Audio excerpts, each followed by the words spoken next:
Colonel Min-jun Yoon gripped the steering wheel with both hands, his eyes burning from 72 hours of back-to-back operational planning at Luke Air Force Base. Scottsdale, Arizona was quiet at this hour. The wealthy neighborhoods on the north side were all locked behind iron gates, every house dark, every lawn perfect.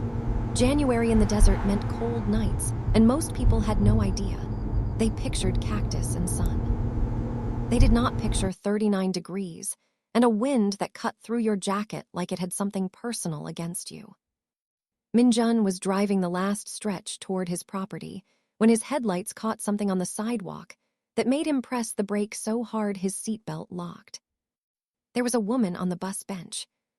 Not sitting, lying down, curled on her side with her knees pulled tight to her chest, a thin gray hoodie pulled over her head, and a single duffel bag clutched against her stomach like it was the last thing she owned in the world. Her body was trembling, not a light shiver, the kind of shaking that meant the body was running out of ways to keep itself warm. Min-jun sat in the car with the engine running. His jaw tightened. He looked at the bench. He looked at the road ahead. He looked at the bench again. His mother's voice showed up in his head the way it always did when he tried to look away from something uncomfortable. Hana Yoon had told him one thing more times than he could count growing up. She said it in Korean, and she said it in English, and she said it at the dinner table, and she said it in the car, and she said it every single time he tried to pretend something was not his problem. You do not walk past someone who is lying down in the cold. You are not that kind of man. Min-jun turned off the engine. He opened the door. He walked to the bench. She was smaller up close, curvy, full-bodied. She had thick curly hair matted against her cheek from lying on it too long. Her skin was fair brown, smooth even in the cold.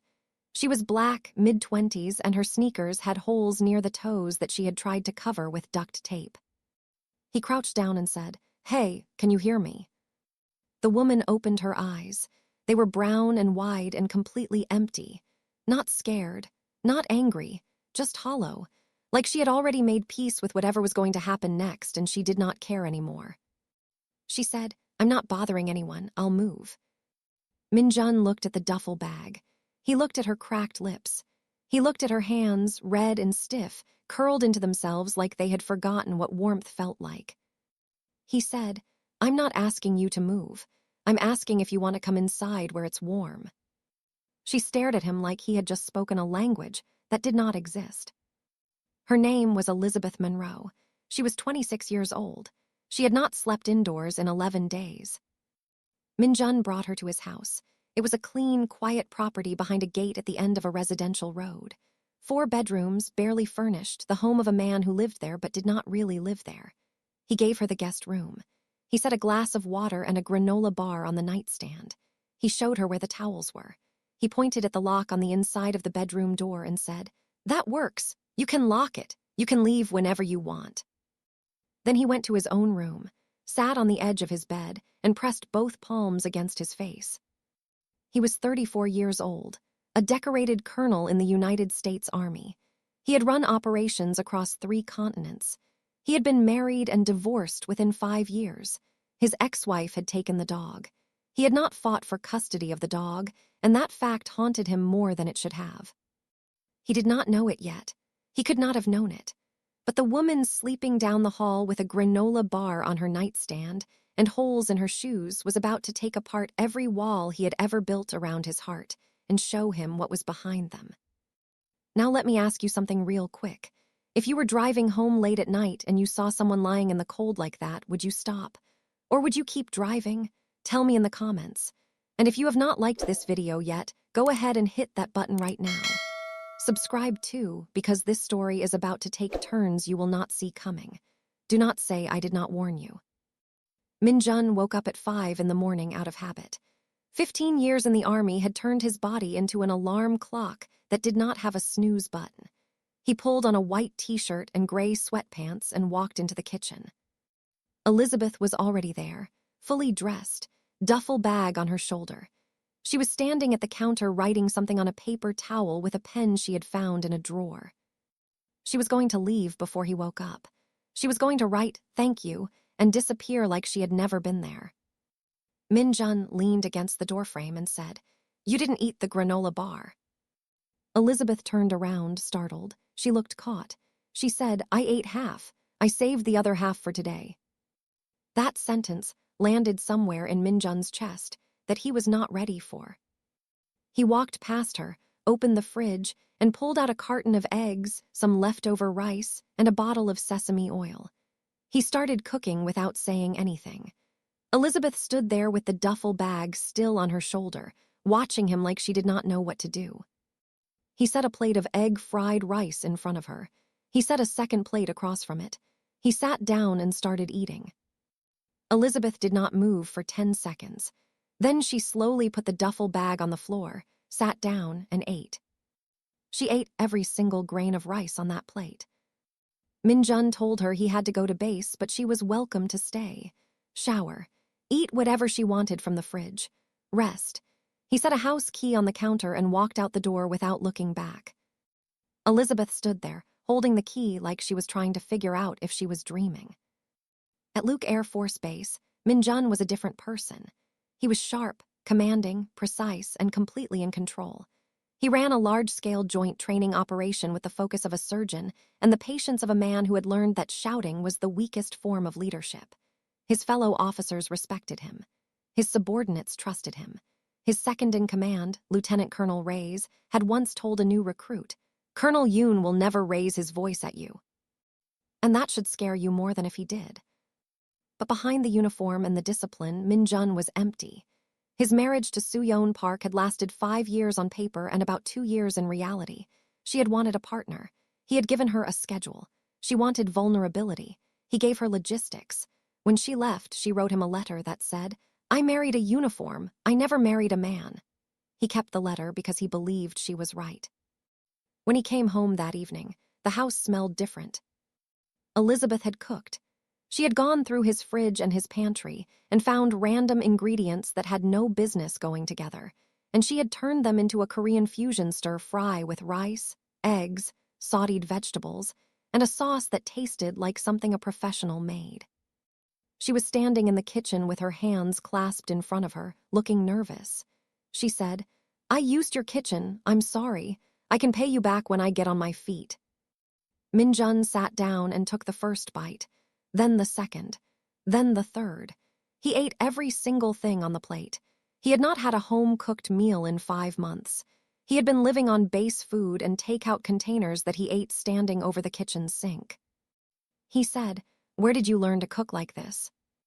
Elizabeth sat down across from him and something in her face loosened. Just slightly, just enough.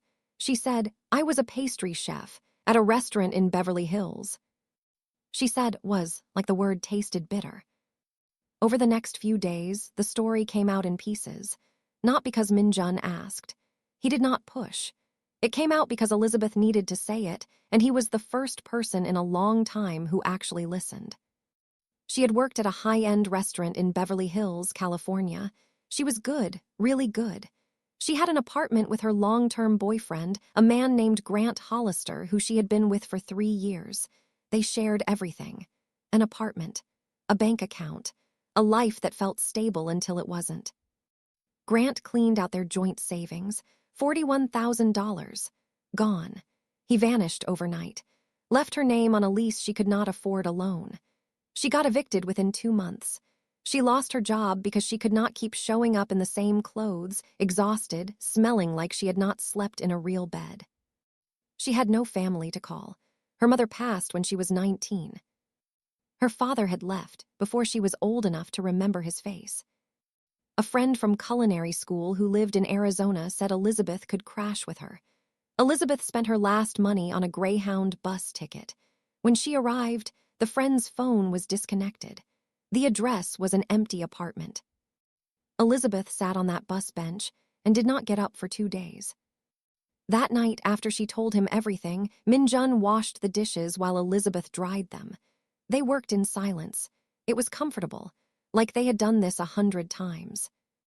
Later that night, Elizabeth was putting dishes away when she found something in the back of a kitchen drawer. A framed photo, shoved behind takeout menus and old mail. It showed Min-jun in his dress uniform standing next to a beautiful Korean woman. Both of them were smiling, But even in the photo, there was a distance between them, a gap you could feel through the glass. Elizabeth turned the photo over. On the back, someone had written in neat handwriting, "You will never be enough. Soo-yeon." Elizabeth put the photo back exactly where she found it. She closed the drawer. She stood there for a moment, her hand flat on the counter. She understood something now. Min-jun had not just been kind that night on the street. He had recognized something in her. The look of a person who had been left behind by someone who was supposed to stay. 3 weeks passed. Elizabeth was still in Min-jun's house, and neither of them talked about when she would leave. They had fallen into a rhythm that neither of them planned. She cooked. He came home. They ate together. They talked about things that did not matter much on the surface but mattered in ways neither of them would admit. They talked about which grocery store in Scottsdale had the best produce. They argued about whether Arizona sunsets were better than California ones. Elizabeth said California. Min-jun said she was wrong. She laughed and said, "You can't just say I'm wrong about sunsets." He said, "I just did." He was different at home than she expected. Quiet but not cold. Careful with his words but sometimes funny in a way that caught her off guard. He folded his towels in perfect military squares and lined up his shoes by the front door in a row so straight you could have used a ruler. But he also watched cooking competition shows on the couch with his socks off and made comments about the contestants like he was personally offended by their knife skills. Elizabeth liked him. She did not say that to anyone, especially not to herself, but she liked him. She started looking for work. She went to bakeries, restaurants, and cafes across Scottsdale and nearby Chandler. She was rejected 4 times.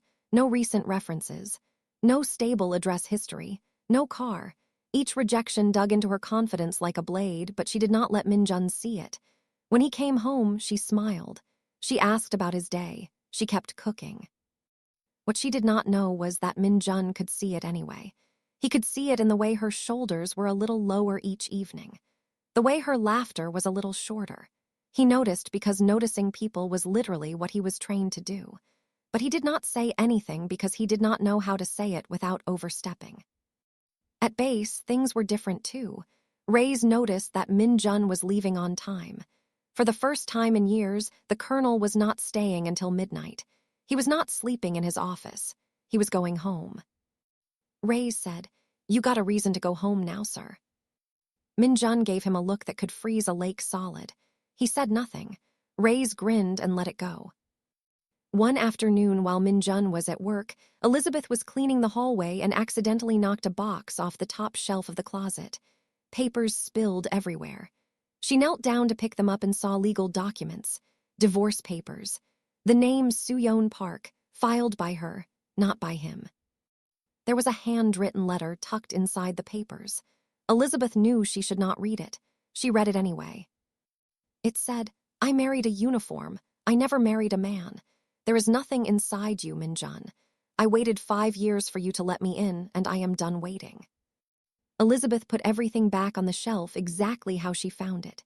She stood in the hallway with her arms crossed over her chest, staring at the closet door. That night at dinner, she did something no one had done for Min-jun in a very long time. She asked him a real question, not about groceries or sunsets or towels, a real one.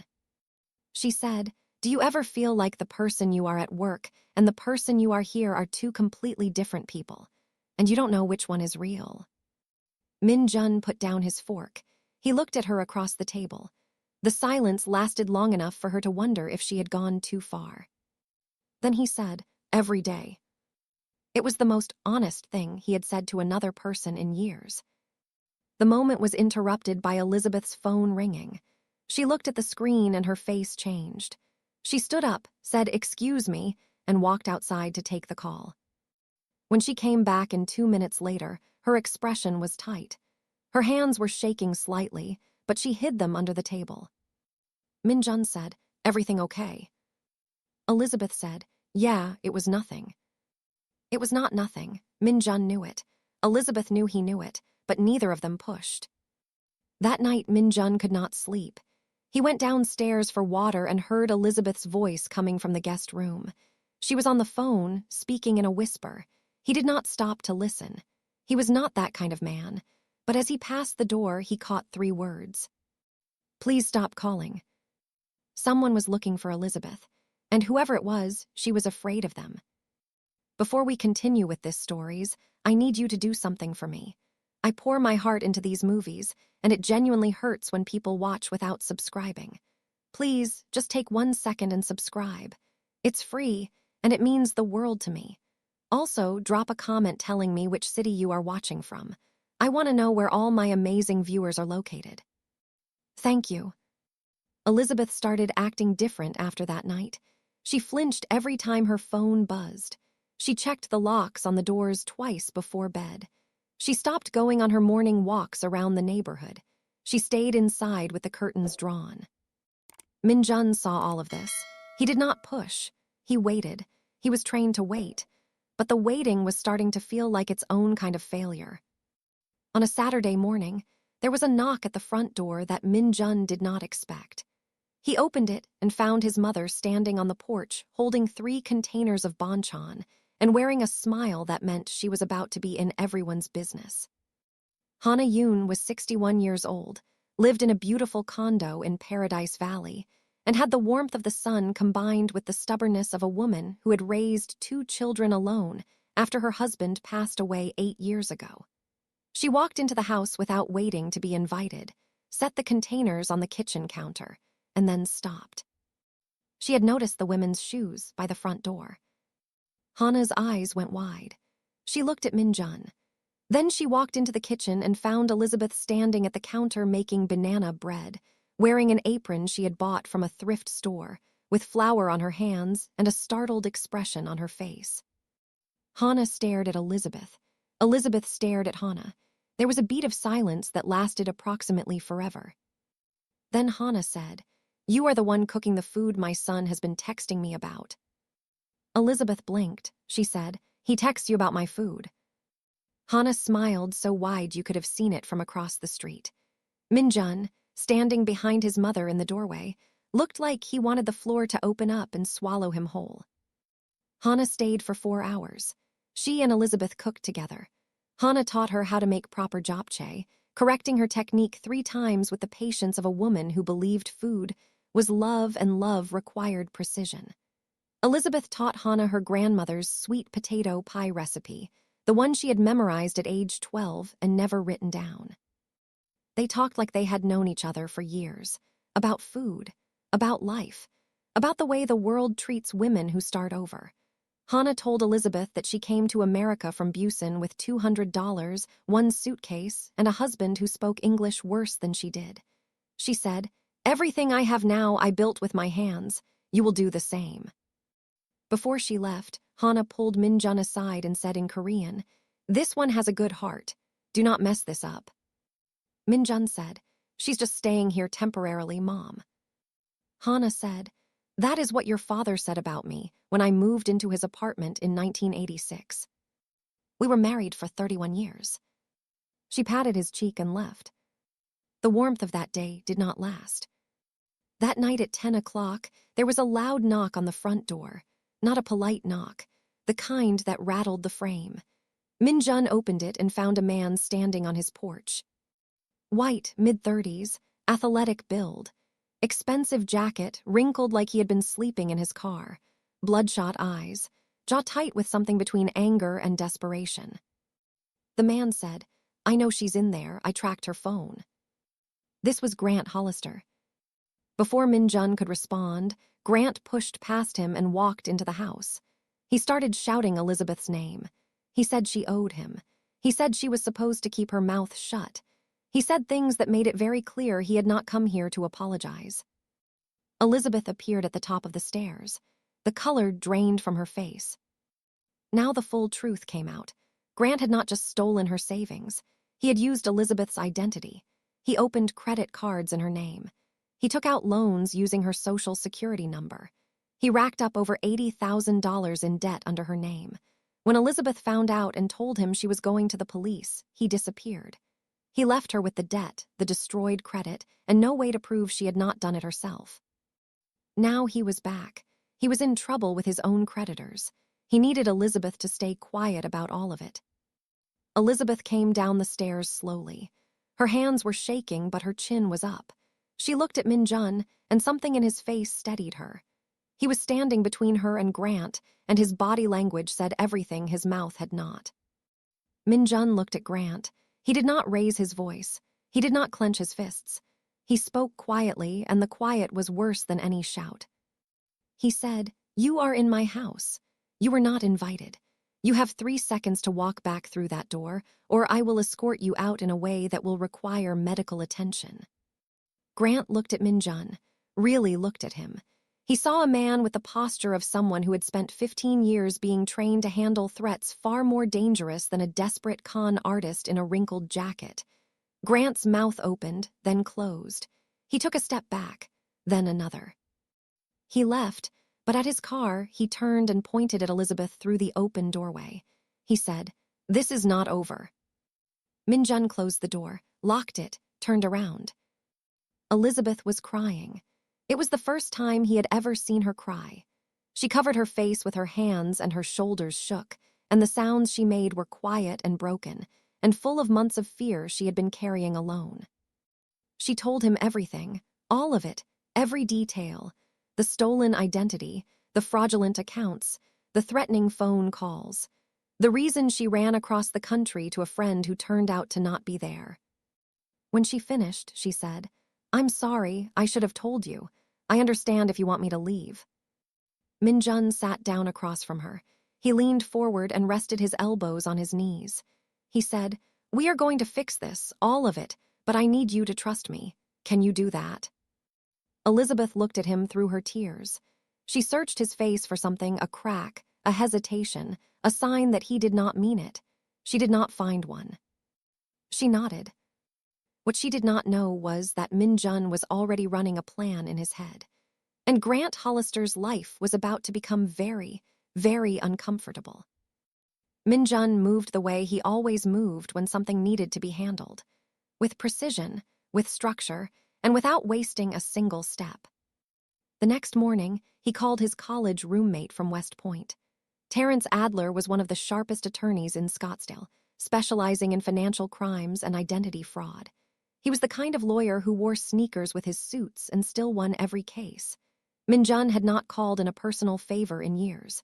Terrence picked up on the second ring and said, "You never call me unless something is serious. Talk to me." Terrence came to the house that afternoon.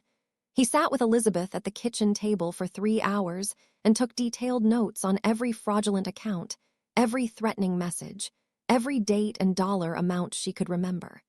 He was thorough and patient, and he never once looked at her like she was stupid for trusting the wrong person.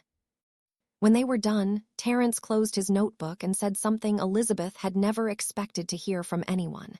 He said, "You are the victim here. You have done nothing wrong, and we are going to prove it." Elizabeth pressed her lips together hard to keep from crying again. She nodded. Terrence filed a formal identity theft report. He began the process of disputing every fraudulent account. He also filed a restraining order against Grant. The legal machinery started turning, and for the first time in months, it was turning in Elizabeth's favor. That same week, Elizabeth finally got a job. She had applied to a brunch restaurant in Old Town Scottsdale called the Morning House. The head chef was a woman named Priya Navarro, a sharp-eyed woman in her 40s with tattooed forearms and zero tolerance for mediocrity. Priya asked Elizabeth to do a trial shift. Elizabeth made lemon ricotta pancakes with blueberry compote and a brown butter drizzle that she whipped up from memory. Priya took one bite, closed her eyes, and said, "Where have you been hiding?" Elizabeth got the job. She started the next day. She tied on her apron and stood in a professional kitchen for the first time in months and felt something she had almost forgotten how to feel. She felt like herself. She started rebuilding, slowly but with purpose. She was working, saving money. Every week she handed Min-jun a small amount of cash and called it rent. What she did not know was that Min-jun was putting every dollar into a savings account he had opened in her name. He told himself it was just the responsible thing to do. He told himself it was not personal. He was lying to himself, and he was starting to know it. Small things started changing between them. his hand on her lower back when he squeezed past her in the kitchen, her straightening the collar of his uniform before he left in the morning, doing it without thinking, like she had been doing it for years. Their eyes meeting over dinner and holding for a second too long, then looking away, then meeting again. Neither of them named it, but it was growing. At base, Ray's asked Min-jun one more time if something was different at home. Min-jun shut him down. Then he paused and said, "Have you ever met someone who makes your house feel like it has a pulse?" Ray's leaned back in his chair and grinned so wide Min-jun immediately said, "Forget I said that. That is an order." But Grant did not go quietly. He violated the restraining order by showing up at Elizabeth's workplace in the middle of the lunch rush. He walked into the morning house and started making a scene. He called Elizabeth a liar. He told her coworkers she was a fraud. He raised his voice loud enough that customers turned around. Priya stepped between them in 2 seconds flat. She pointed at the door and said, "You have 5 seconds to leave or I'm calling the police, and then I'm calling my cousin who is less polite than the police." Grant left, but the damage was done. Elizabeth's coworkers were looking at her differently. A few customers had recorded the confrontation on their phones. Elizabeth drove home that night and told Min-jun she wanted to drop everything. She was tired. She was so tired. She said maybe she should just disappear again, go somewhere no one knew her name. Min-jun stood up from the couch. He walked toward her. He stopped close enough that she had to tilt her head up to look at him. He said, "You are not disappearing. Not from this. Not from here. I am not going to let you." It was the first time he had said anything that sounded like he needed her to stay, not just for her sake, for his. Elizabeth's breath caught in her throat. The room went quiet. And then his phone rang. It was Bass. Something had come up. He grabbed his keys and left without another word. Elizabeth stood alone in the kitchen, her heart hammering against her ribs, and the realization landed on her like a weight she could not lift. She was falling in love with a man who might not know how to love her back. Min-jun sat in a classified briefing room at Luke Air Force Base and heard words that landed on him like cold water.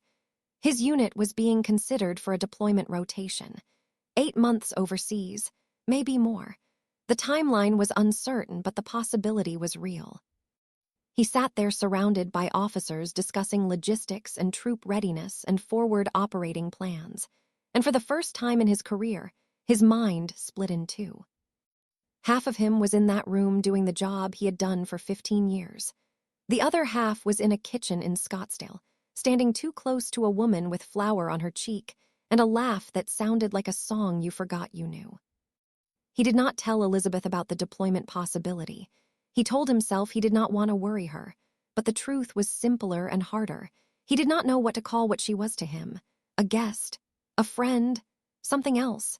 His marriage to Soo-yeon had been built on structure and expectation.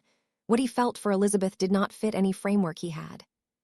Meanwhile, Elizabeth was thriving at the morning house in a way that surprised even her. Her pastries were becoming a talking point in Scottsdale. She created a signature item, a brown butter and honey croissant with sea salt, that started showing up on local food blogs. Priya pulled her aside one day and said she was thinking about expanding the pastry program and she wanted Elizabeth to run it. Elizabeth almost cried right there in the kitchen, but she held it together and said, "I would love that." And for the first time in over a year, she felt like she was someone again, not someone's victim, not someone's burden, just someone. Hana visited the house again the following Saturday, and this time she brought reinforcements. Min-jun's older sister, Jae-yeon Yoon, lived in Paradise Valley with her husband and 2 kids. Jae-yeon was 2 years older than Min-jun, sharp as a blade, and had zero patience for anything that was not direct. Jae-yeon cornered Elizabeth in the kitchen while Hana distracted Min-jun in the living room. She looked at Elizabeth with eyes that were exactly like Min-jun's and said, "My brother has never let anyone stay in his space. His wife lived here for 5 years, and he never let her move a single thing in his kitchen. You have reorganized his entire pantry, and he has not said a word about it. So tell me, what are you doing here?" Elizabeth did not flinch. She said, "I'm trying to get back on my feet. Your brother gave me a chance when nobody else would." Jae-yoon studied her for a long moment. Then something in her expression softened, just slightly, and she said, "He doesn't give chances. He gives orders. The fact that he's letting you lead tells me more than you realize." By the end of the visit, Jae-yoon had warmed up.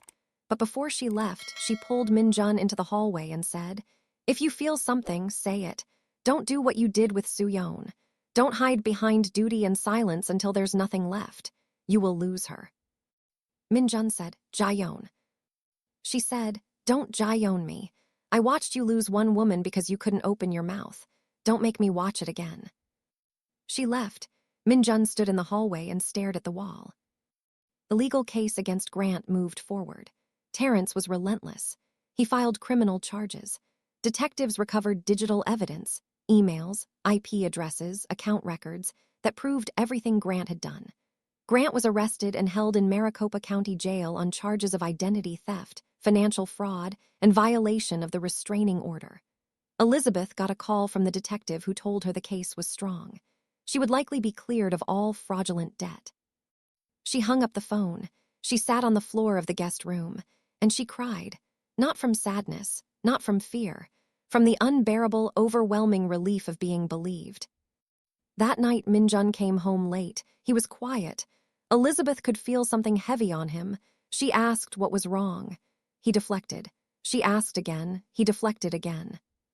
She said, "You told me to trust you. I did. Now I'm asking you to trust me." Min-jun sat down. He told her about the potential deployment. 8 months, maybe longer. He did not know when the final decision would come. Then he said something he had not planned to say. It came out of him like air from a tire that had been holding too much pressure for too long. He said, "When Soo-yeon left, I thought the problem was the army. The hours, the distance, the secrecy. But it wasn't. It was me. I don't know how to open a door and keep it open. Every time I try, I lock it from the inside. And I'm terrified I'm going to do that with you." Elizabeth was quiet. She let the words sit. Then she said, "Min-jun, the door has been open this whole time. You just keep standing on the other side of it." They were sitting on the couch, close, not touching but close. The house was quiet. The Scottsdale night pressed against the windows. Min-jun turned to look at her. Elizabeth turned to look at him. The air between them was thick with everything they had not said in weeks of shared dinners and small touches and long looks across quiet rooms. He reached out and tucked a curl behind her ear. His hand stayed there. She closed her eyes. And then his phone buzzed on the coffee table. The sound cut through the moment like a knife. Elizabeth's eyes opened. She glanced at the screen before he picked it up. The message read, "Min-jun, I made a mistake. I want to come home. Soo-yeon." The look on Elizabeth's face was like watching a candle go out.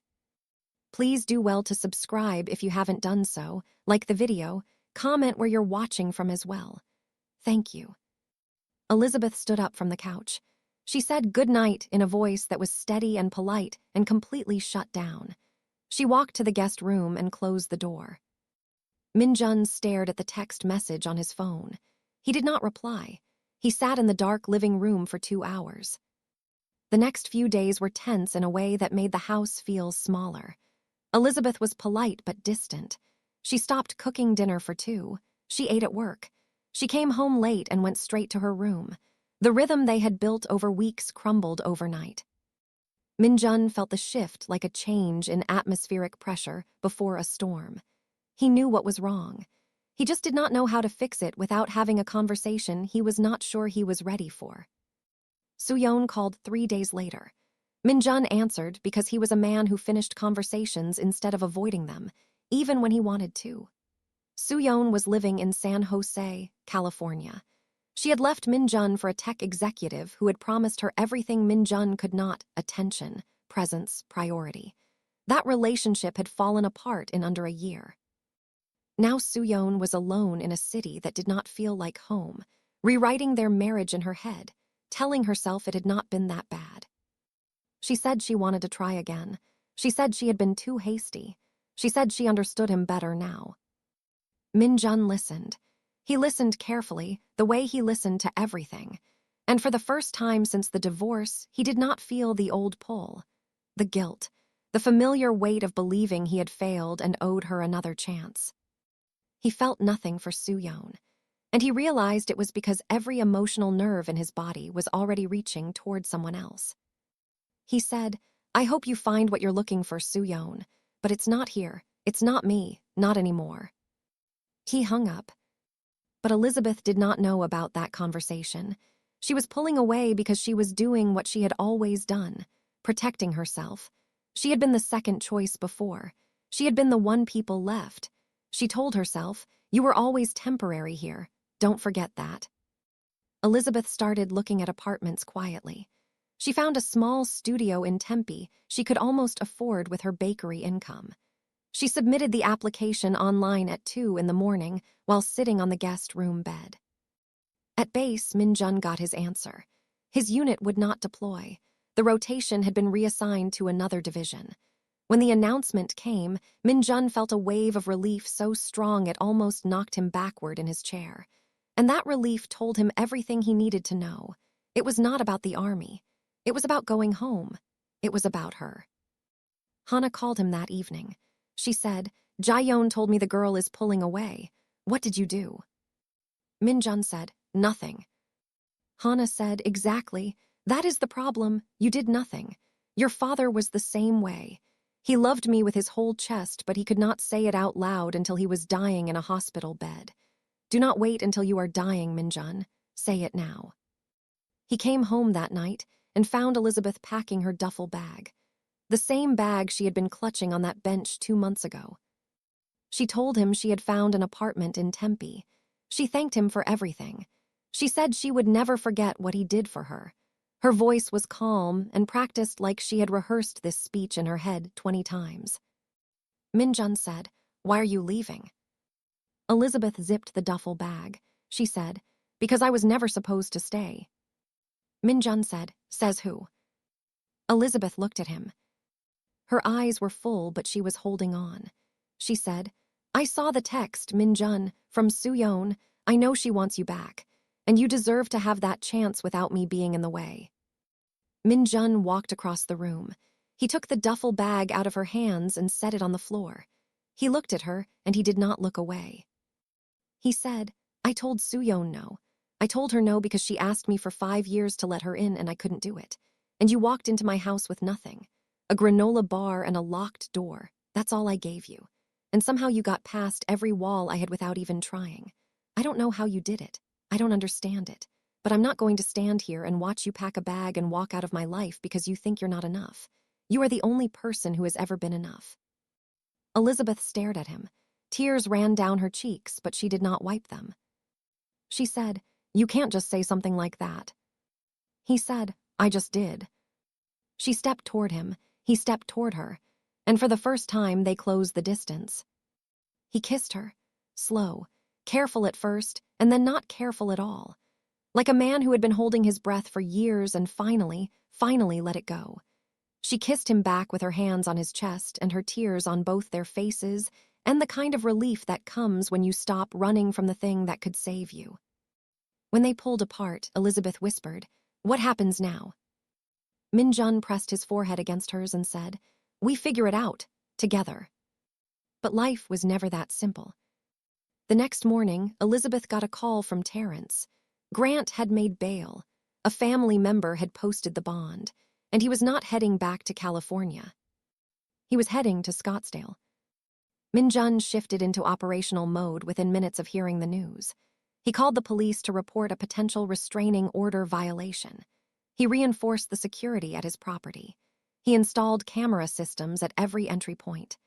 His face was calm, but Elizabeth could see it in his shoulders, in the set of his jaw, in the way he checked his phone every few minutes. This was what Min-jun looked like when he was protecting something he could not afford to lose. Elizabeth refused to hide. She went to work the next morning with her chin up. She told Priya what was happening.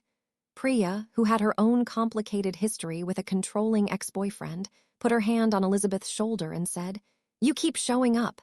That's how you win. You show up and you make the best croissants this city has ever seen. Let him be the one who hides." Grant did not come to the house. He did not show up at the restaurant. He did something worse. He started a social media campaign. He recorded a series of videos painting Elizabeth as the abuser, the manipulator, the one who had stolen from him. He twisted every fact.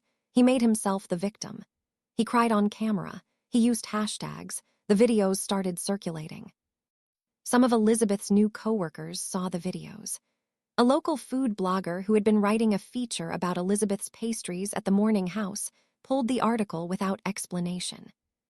Elizabeth sat in the back of the restaurant on her break and scrolled through comments from complete strangers calling her a thief, a scammer, a liar. People who had never met her. People who had heard one side of a story from a man who had stolen everything she had and were now attacking her for existing. That night, Min-jun found her in the bathroom with the faucet running. She was sitting on the edge of the bathtub, crying as quietly as she could, trying to drown out the sound with running water so he would not hear her. He turned off the faucet. He sat down next to her on the edge of the bathtub. He did not say anything for a full minute. Then he pulled out his phone and called Terrence. Terrence went to work. He filed defamation claims. He contacted every platform hosting Grant's videos. More importantly, he coordinated with the prosecutor's office to accelerate the criminal trial. The evidence was already overwhelming, and Grant's bail conditions specifically prohibited him from publicly discussing or contacting the victim. His social media campaign was a direct, documented violation of those conditions.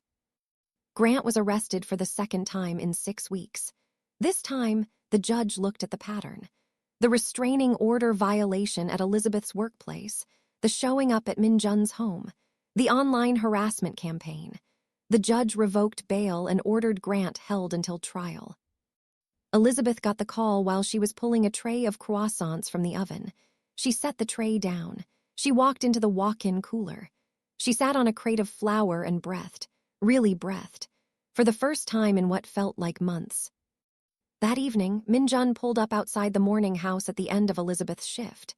He was leaning against his car in civilian clothes, black t-shirt, jeans, no uniform, with his arms crossed and a look on his face that was softer than anything Elizabeth had seen from him. Priya, watching from the restaurant window with 2 other staff members, whispered, "Girl, go." They drove to Papago Park. They sat on the red rocks overlooking the city as the sun went down, painting the sky in shades of copper and gold. The city stretched out below them like a map of possibilities. Min-jun told her something he had never told anyone.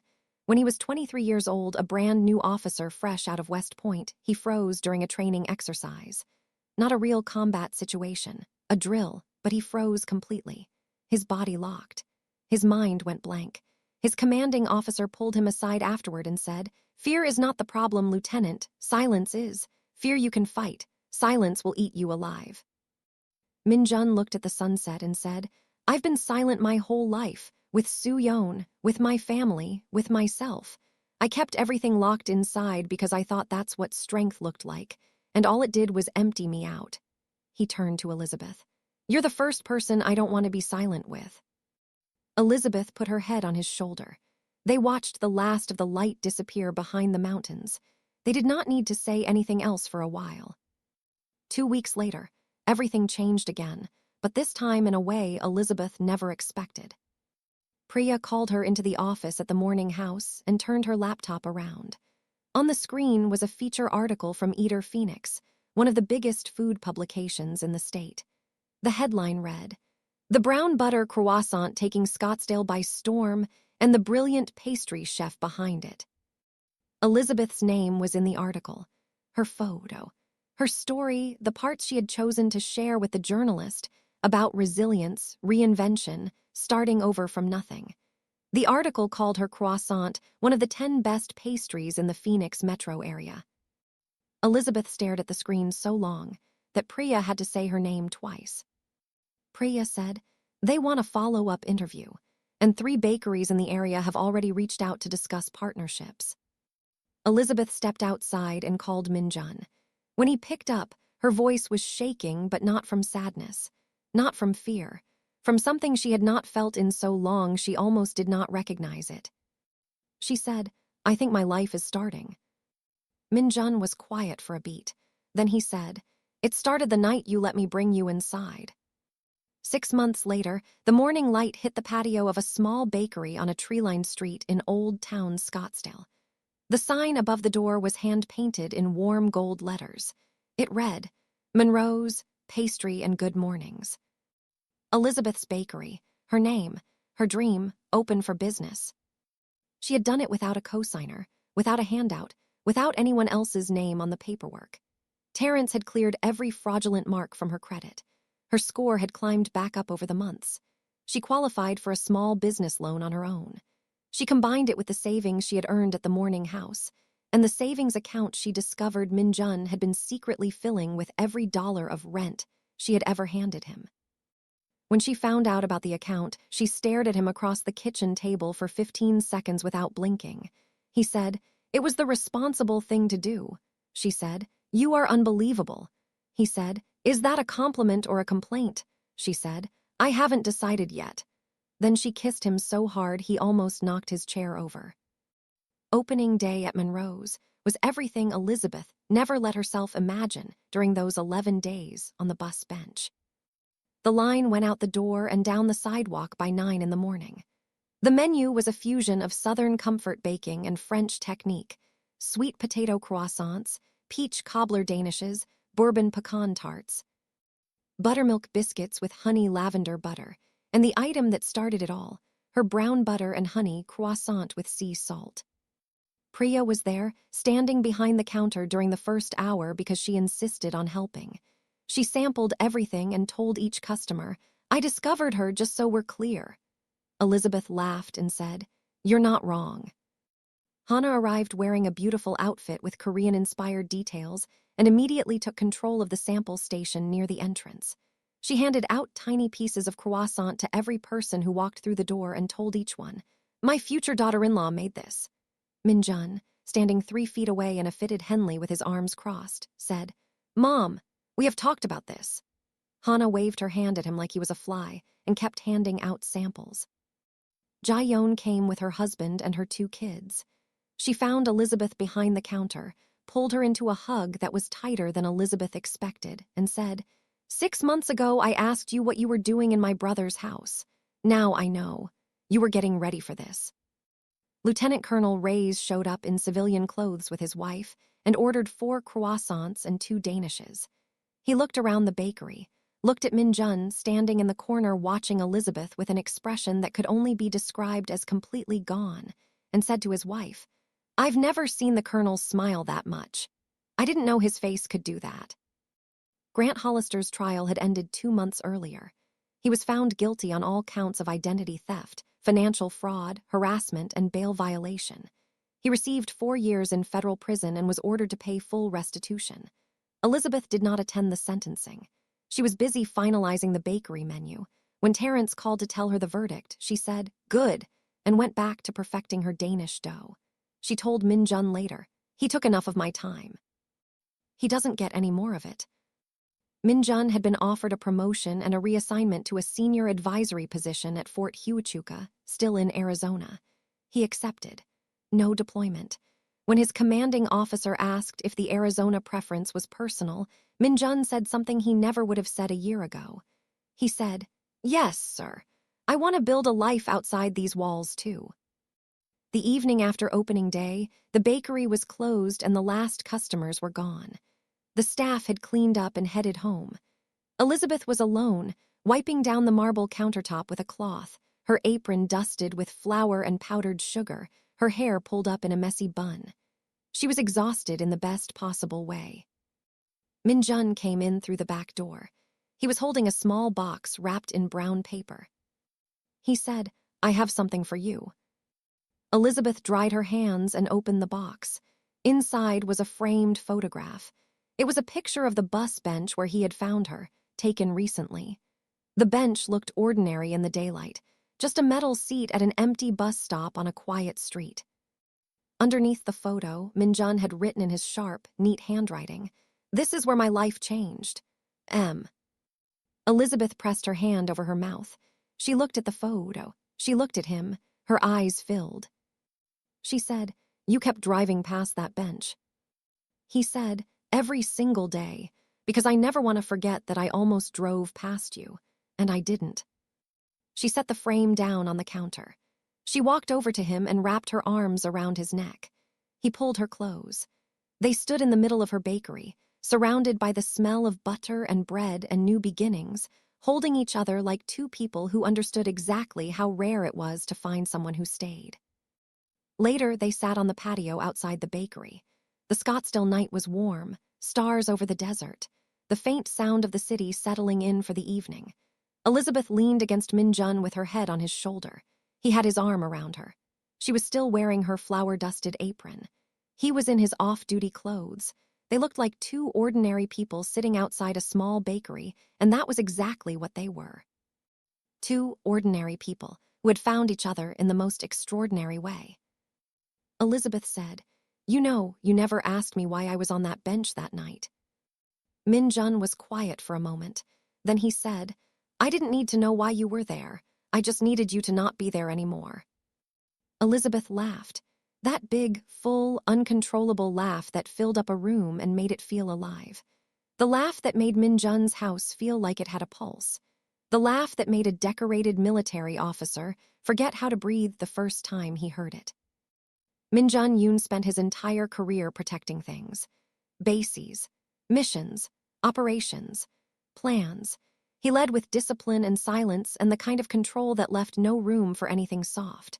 But the most important thing he ever did was stop his car on a cold January night for a woman on a bench who had nothing left but a duffel bag and the stubborn refusal to give up completely. And Elizabeth Monroe, who lost everything, her money, her home, her name, her trust in people, found it all again. Not because someone saved her, but because someone handed her a key and said, "The door locks from the inside. You can leave whenever you want." And she chose to stay. And in staying, she did not just change his world. She built her own. The bakery sign glowed warm in the evening light. Monroe's her name, her life, her proof that starting over was not the same as starting from nothing. Inside, through the window, you could see two people laughing. The kind of laughter that sounds like home. Thank you for watching to the end. Please remember to click the subscribe button and make sure you like this video, and tell me in the comments where you're watching from. Thank you.